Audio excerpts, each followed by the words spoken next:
আজ আপনাদের যে গল্পটা শোনাতে এসেছি সেটা আমার জীবনের এমন এক অধ্যায় যা বহু বছর ধরে আমি নিজের ভেতরেই লুকিয়ে রেখেছিলাম, কখনো কাউকে বলতে পারিনি, সাহস হয়নি। কিন্তু আজ মনে হচ্ছে সময় এসেছে যখন এই গোপন কথাগুলো আপনাদের সাথে ভাগ করে নেওয়া যায়। বিশ্বাস করুন, যখন আমি আমার জীবনের এই ভাগগুলোর কথা ভাবি তখন নিজের অজান্তেই একটা গভীর দীর্ঘশ্বাস বেরিয়ে আসে। বুকের ভেতরটা কেমন যেন তোলপাড় করে ওঠে। আজকাল এই বয়সে এসেও যখন আয়নার সামনে দাঁড়াই তখন নিজের শরীরটাকে খুঁটিয়ে খুঁটিয়ে দেখি। আজ একটা গাঢ় সবুজ রঙের সিল্কের শাড়ি পরেছিলাম, যেটা আমার চেহারার সঙ্গে বেশ মানিয়ে যায়। আলতো করে আঁচলটা কাঁধে ফেলে হালকা মেকআপে আয়নার সামনে দাঁড়িয়ে যখন নিজেকে দেখছিলাম তখন নিজেই যেন নিজের দিকে বারবার তাকাতে চাইছিলাম। শরীরের ভাঁজগুলো শাড়িটার পাতলা কাপড়ের আড়াল থেকেও যেন একটা লুকানো আবেদন তৈরি করছিল, যা দেখে মনে হচ্ছিল আজ বুঝি কোনো গোপন অপেক্ষার দিন। ভাবছিলাম, সেদিনও কি আমি এমনভাবেই নিজেকে দেখতাম, এমনভাবেই নিজেকে সাজাতাম, নাকি তখনই সবকিছু আরও বেশি স্বতঃস্ফূর্ত ছিল, আরও বেশি আকর্ষণীয়। এই লুকানো অনুভূতিগুলো যখন প্রথম জন্মাতে শুরু করেছিল তখন তো বুঝিনি এটার পরিণতি কোথায় গিয়ে দাঁড়াবে। আমার সেই দিনগুলো ছিল ভীষণ গোলমেলে আবেগে ঠাসা। আমার জীবনে সেই মানুষটা এসেছিল আচমকা ঝোড়ো হাওয়ার মতো, ঠিক যেন বসন্তের এক ছিরিছিরি বাতাস, যা প্রথমে কেবল স্বস্তি দেয়, তারপর ধীরে ধীরে সব কিছু এলোমেলো করে দিয়ে যায়। সে ছিল আমার দেওর রাহুল। সম্পর্কে ভাই হলেও ওর মধ্যে এমন একটা কিছু ছিল যা আমার স্বামীর মধ্যে কোনোদিন পাইনি। আমার স্বামী সন্তোষ একজন ভালো মানুষ ছিল বটে, কিন্তু ভীষণ নির্লিপ্ত।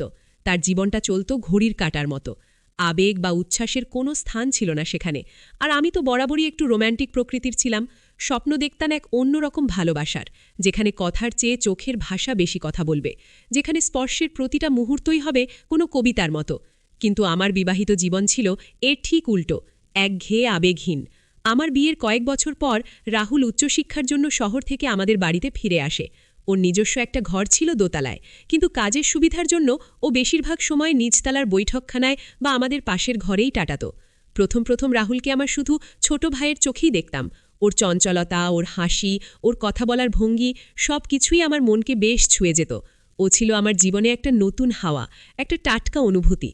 আমরা দুজন ঘণ্টার পর ঘণ্টা গল্প করতাম।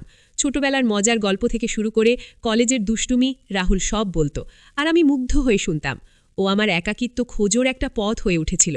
সন্তোষ যখন অফিস থেকে ফিরত তখন হয় ওর কাজের কথা নিয়ে ব্যস্ত থাকত, নয়তো চুপচাপ নিজের মোবাইল দেখত। আমার মনের ভেতরে যে একটা শূন্যতা ছিল, রাহুল যেন ধীরে ধীরে সেই শূন্যতা পূরণ করতে শুরু করেছিল। একদিন রাতে বাইরে ভীষণ বৃষ্টি হচ্ছিল। সন্তোষ তখন অফিসের কাজে শহরের বাইরে, বাড়িতে আমি আর রাহুল। লোডশেডিং। আমি রান্নাঘরে রাতের খাবার তৈরি করছিলাম। হঠাৎ রাহুল এসে দাঁড়ালো দরজার পাশে, হাতে একটা মোমবাতি নিয়ে। ওর মুখে মৃদু হাসি। মোমবাতির আলোয় ওর মুখটা কেমন যেন মায়াবী দেখাচ্ছিল। ও বলল, ভাবি, একা একা রান্না করছো, ভয় লাগছে না? ওর কথা বলার ধরনে একটা দুষ্টুমি ছিল, কিন্তু চোখের তারায় ছিল গভীর একটা অনুভূতি। আমি হাসলাম। ভয় কিসের, এই তো আমি আছি। রাহুল আমার দিকে এগিয়ে এলো, খুব কাছে, এতটাই কাছে যে ওর নিঃশ্বাসের শব্দ আমি স্পষ্ট শুনতে পাচ্ছিলাম। ওর চোখ দুটো আমার চোখে স্থির। সেই প্রথম আমার মনে হয়েছিল এই সম্পর্কটা শুধু দেওর ভাবির নয়, এখানে আরও কিছু আছে, আরও গভীর কিছু। সেই রাতে যখন আমি ওকে রাতের খাবার দিচ্ছিলাম তখন আমাদের হাত প্রায় লেগে গিয়েছিল। একটা বিদ্যুতের ঝলকের মতো অনুভূতি আমার সারা শরীরে ছড়িয়ে পড়েছিল। আমি ভয়ে হাতটা সরিয়ে নিয়েছিলাম, কিন্তু আমার চোখ তখনও ওর চোখে আটকে ছিল। রাহুল হাতটা সরিয়ে নিয়েছিল, কিন্তু ওর মুখে তখন একটা রহস্যময় হাসি। দিনের পর দিন এই লোকচুরি খেলাটা আরও বাড়তে থাকল। আমাদের চোখের ভাষা, নীরবতার গভীরতা, সবকিছুই যেন একে অপরের সঙ্গে কথা বলত। একদিন আমি বারান্দায় দাঁড়িয়েছিলাম, ভেজা চুল পিঠের ওপর ছড়ানো। রাহুল তখন নিচে ছিল, কিছু একটা পড়ছিল। হঠাৎ ও মাথা তুলে আমার দিকে তাকালো। ওর চোখে একটা অদ্ভুত ঘোর ছিল। আমি ওর দৃষ্টি এড়াতে পারিনি। আমার মনে হচ্ছিল ওর চোখ দুটো আমার মনের সব লুকানো ইচ্ছেগুলো পড়ে নিচ্ছে। সেই মুহূর্তে আমার মনে হচ্ছিল এই পৃথিবীর সমস্ত নিয়ম, সমস্ত বাঁধন যেন এক মুহূর্তে অদৃশ্য হয়ে গেছে। শুধু আমি আর ও, একটা তীব্র শারীরিক আকর্ষণ, যা নিয়ন্ত্রণ করা আমার পক্ষে অসম্ভব হয়ে উঠছিল। রাতে যখন একা বিছানায় শুয়ে থাকতাম তখন রাহুলের সেই চাহনিটা বারবার আমার চোখে ভেসে উঠত। নিজের অজান্তেই আমার শরীর কেমন যেন উষ্ণ হয়ে উঠত। আমাদের সম্পর্কটা ধীরে ধীরে আরও গভীরে যেতে শুরু করল। আমরা সুযোগ খুঁজতাম একা হওয়ার। বাড়িতে যখন কেউ থাকতো না, বিশেষ করে দুপুরে যখন কাজের মেয়েটাও চলে যেত, তখন আমরা একে অপরের কাছে আসতাম। প্রথমে কথা, তারপর স্পর্শ। ওর হাত আমার হাতে, আমার চুল ছুঁয়ে যেত ওর আঙুল। প্রতিটা স্পর্শে একটা নিষিদ্ধ রোমাঞ্চ কাজ করত, একটা ভয়, একটা উত্তেজনা, যা আমার জীবনে আগে কখনো আসেনি। রাহুল আমার দুর্বলতার সুযোগ নিত, জানত আমি ওর প্রতি কতটা আকৃষ্ট। আমার বিবাহিত জীবনের একাকিত্ব, আমার স্বামীর নির্লিপ্ততা সবকিছুই যেন ওকে আরও উৎসাহিত করত। ও বলতো, ভাবি, তুমি এত সুন্দরী, এত আবেগপ্রবণ, তোমার মতো স্ত্রীকে ভালোবাসতে পারার সৌভাগ্য কজনের হয়। ওর কথাগুলো আমার ভেতরে একটা অদ্ভুত তৃপ্তি দিত, যা আমার স্বামী কখনো দিতে পারেনি। একদিন দুপুরে প্রচণ্ড গরমে লোডশেডিং। আমি জানালার পাশে বসে ফ্যান না থাকার কারণে ঘামছিলাম। রাহুল তখন ঘরে এলো, হাতে একটা জলের বোতল আর একটা ভেজা তোয়ালে। ও এসে আমার পাশে বসল, খুব কাছে। ওর হাতে থাকা ভেজা তোয়ালেটা আলতো করে আমার কপালে বুলিয়ে দিল। ওর স্পর্শে আমার সারা শরীর শিউরে উঠল। আমি চোখ বন্ধ করে ফেললাম। ও আমার কানের কাছে ফিসফিস করে বলল, ভাবি, তুমি যেন মেঘে ঢাকা চাঁদ, তোমাকে দেখলে মন কেমন যেন উদাস হয়ে যায়। ওর কথায় মাদকতা ছিল, একটা গভীর টান। আমি চুপ করেছিলাম, শুধু ওর স্পর্শে আর ওর কথার আবেশে ডুবে যাচ্ছিলাম। এরপর ও আস্তে আস্তে আমার চুলের মধ্যে আঙুল চালাতে লাগল। ওর আঙুলের প্রতিটা ছোঁয়ায় আমার ভেতরে যেন একটা আগুন জ্বলে উঠছিল। আমি ওর হাতটা ধরে ফেললাম। আমার ভেতরে তখন শুধুই ওর আকাঙ্ক্ষা। সেই মুহূর্তগুলো ছিল আমার জীবনের সবচেয়ে আবেগপ্রবণ এবং বিপজ্জনক মুহূর্ত। আমরা দুজনেই জানতাম যে এটা ভুল, এটা সমাজের চোখে পাপ, কিন্তু সেই মুহূর্তে আমাদের জন্য পৃথিবীর সমস্ত নিয়ম যেন অপ্রাসঙ্গিক হয়ে গিয়েছিল। একদিন রাতে সন্তোষকে অফিসের কাজে আবার বাইরে যেতে হলো। আমি তখন একা, কিন্তু আমার মনটা রাহুলের জন্য ছটফট করছিল।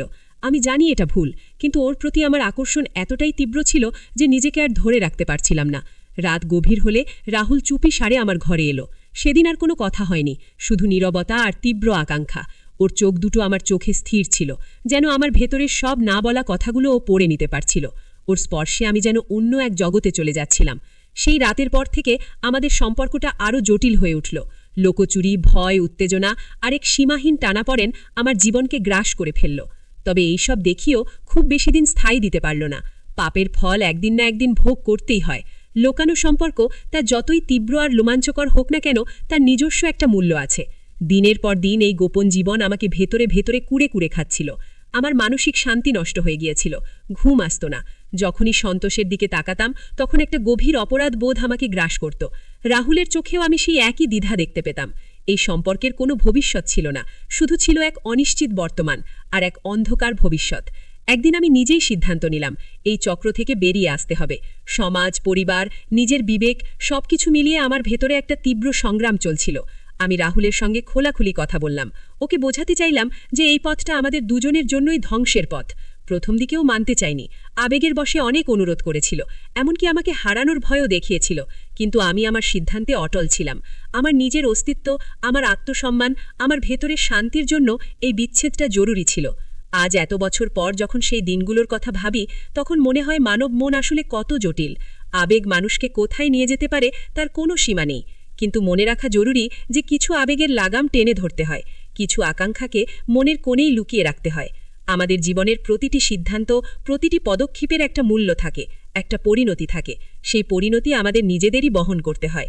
জীবনে হয়তো এমন পরিস্থিতি আসবে যখন আপনার মন আর মস্তিষ্ক দুটি বিপরীত দিকে টানবে, কিন্তু সেই মুহূর্তে সঠিক সিদ্ধান্ত নেওয়াটাই হলো জীবনের সবচেয়ে বড় চ্যালেঞ্জ। সমাজ আর সম্পর্কের পবিত্রতা বজায় রাখাটাও আমাদের নৈতিক দায়িত্ব। সব আবেগের বশে সবকিছু করে ফেললে আখেরে ক্ষতি আমাদেরই হয়। জীবনের এই কঠিন অভিজ্ঞতা আমাকে শিখিয়েছে যে ভালোবাসার মানে শুধু আকাঙ্ক্ষা বা শারীরিক টান নয়। ভালোবাসার মানে হলো সম্মান, বিশ্বাস আর দায়িত্ববোধ। নিজের জীবনকে সঠিকভাবে পরিচালনা করার জন্য কিছু সময় আত্মনিয়ন্ত্রণ এবং আত্মপর্যালোচনা খুব প্রয়োজন।